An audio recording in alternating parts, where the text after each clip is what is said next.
Hola, nosotros somos Dynamic Group. En esta oportunidad hablaremos de la fisiopatología del síndrome metabólico.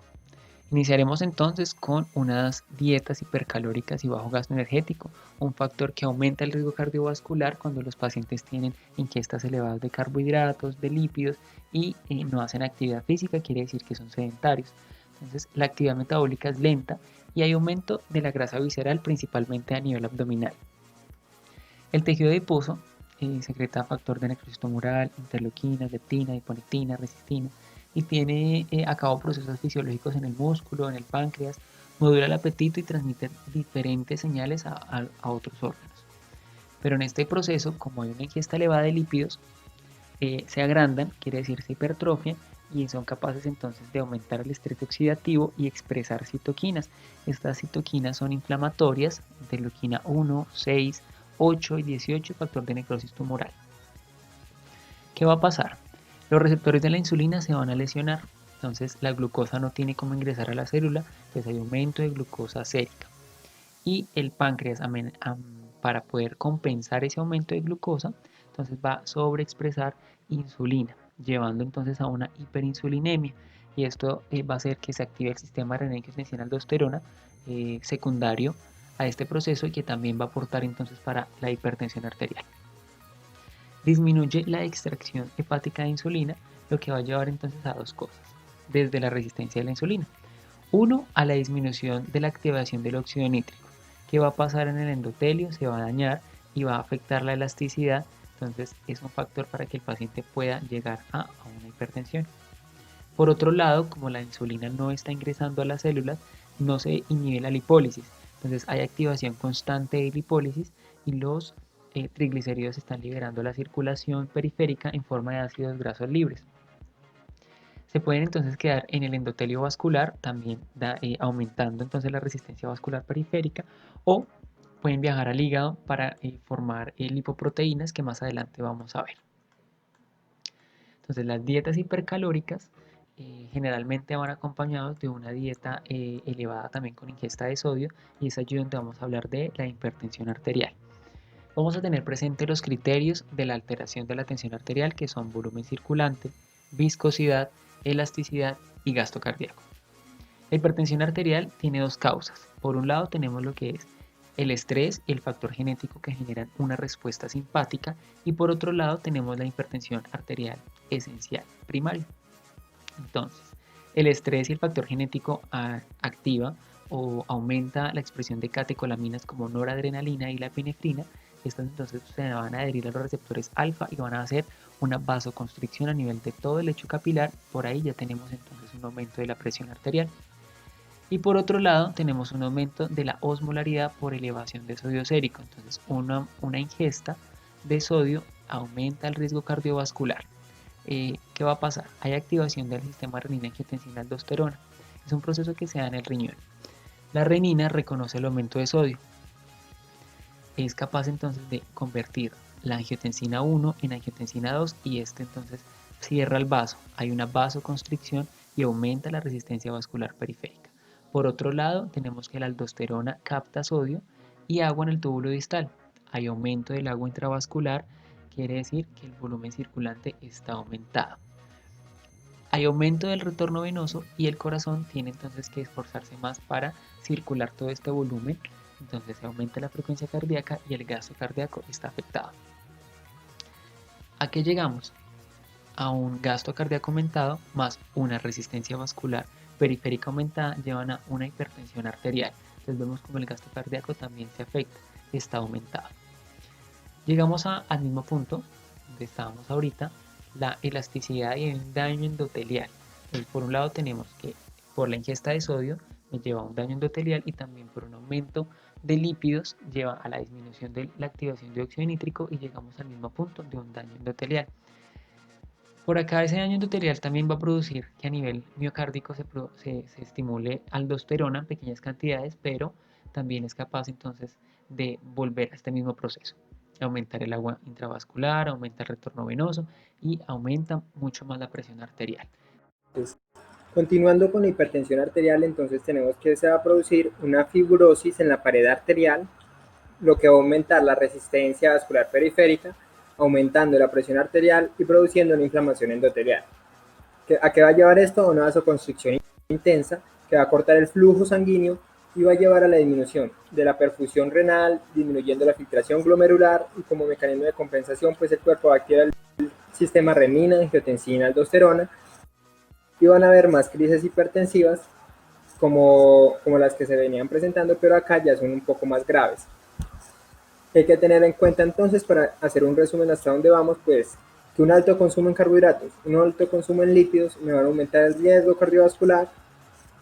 Por el aumento en el estrés oxidativo me van a producir una hipertensión arterial, aumentando aún más el riesgo cardiovascular, y todo esto lleva a una resistencia a la insulina, que lo que va a hacer es que me va a inhibir la lipólisis, lo que va a hacer que haya un aumento en los triglicéridos, produciendo una liberación a la circulación periférica de ácidos grasos en aumento, y pues produciendo daños que ya vamos a ver.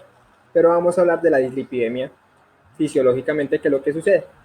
Fisiológicamente ingerimos lípidos, la colecistiquinina a nivel duodenal estimula la vesícula biliar, se da una secreción pancreática, en donde empieza la lipólisis. Recordemos que la lipólisis pues es la degradación de los ácidos grasos, y vamos a formar micelas.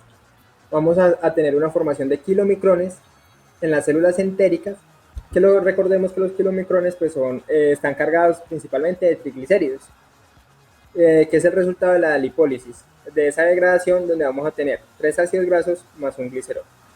Entonces lo que va a suceder, pues estos van a viajar por el sistema linfático debido a su tamaño, posteriormente van a ir a la vena porta, y por medio de la proteína lipasa, lipoproteína lipasa, lo que va a pasar es que van a ir degradándose, van a ir perdiendo triglicéridos, y ese remanente pues va a viajar al hígado, ¿sí?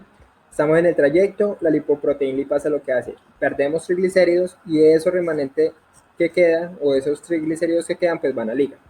Allí ellos van a ser sintetizados por lipoproteínas, por medio de la acción de la hidroximetilglutaric-CoA reductasa, y recordemos que tenemos entonces lipoproteínas de alta densidad y de baja densidad, y vamos a empezar por las de baja densidad. De baja densidad tenemos las VLDL.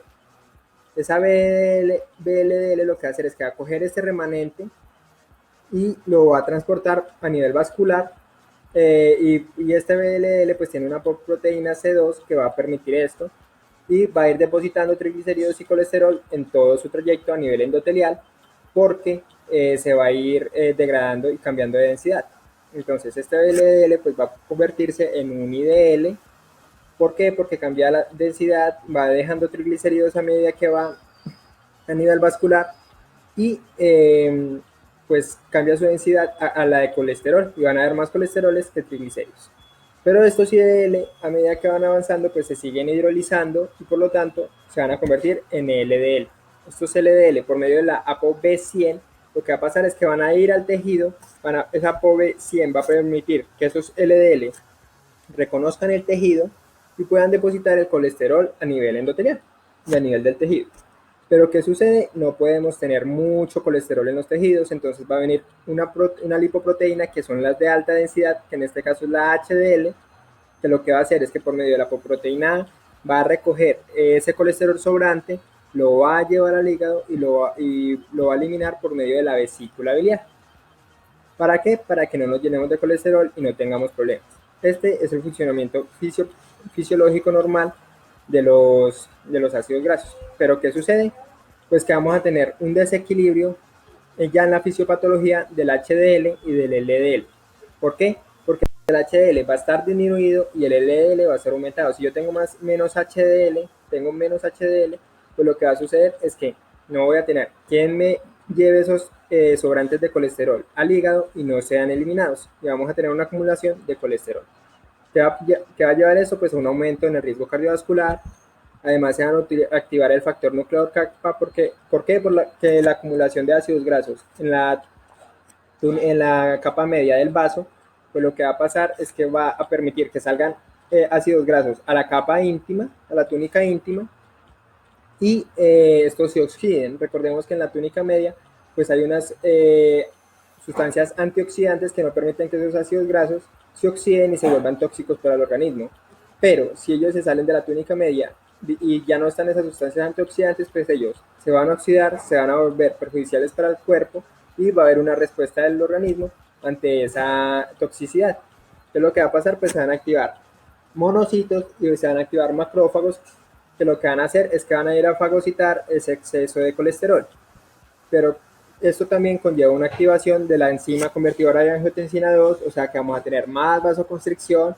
Aparte de eso, vamos a activar plaquetas, que lo que van a hacer es que van a estimular la migración de células lisas a la túnica íntima, para tratar de compensar esta acumulación de colesterol. Además, ¿qué es lo que sucede? Pues que a los macrófagos fagocitar ese exceso de colesterol, lo que hacen es que se vuelven células espumosas porque por la toxicidad de esos ácidos grasos, pues mueren. Al morir, pues se convierten en células espumosas que lo que van a hacer es que van a formar una placa de ateroma que va a disminuir el lumen de la arteria. ¿Qué pasa con esta disminución del lumen de la arteria? Pues van a venir complicaciones como una angina de pecho, un infarto agudo de miocardio. ¿Por qué? Porque se va a alterar el gasto cardíaco y porque a nivel vascular, pues si tenemos mucha acumulación de ácidos grasos o de células muertas, pues lo que va a pasar es que vamos a perder la elasticidad de la arteria. Y si perdemos la elasticidad de la arteria, pues no vamos a tener una buena circulación, vamos a aumentar la hipertensión arterial y vamos a aumentar los problemas. Por eso a los pacientes hay que recomendarles que deben comer más carbohidratos, pero controlados, que deben comer lípidos, pero controlados, una buena dieta, y que el ejercicio se debe realizar de una buena manera y frecuente, constante, porque esto ayuda a disminuir todo esto, recordando que el síndrome metabólico tiene como principal tratamiento la prevención y la educación. Si nosotros educamos a nuestros pacientes para que dejen ciertos hábitos, podemos evitar que ellos lleguen a presentar un síndrome metabólico y lleguen a complicar.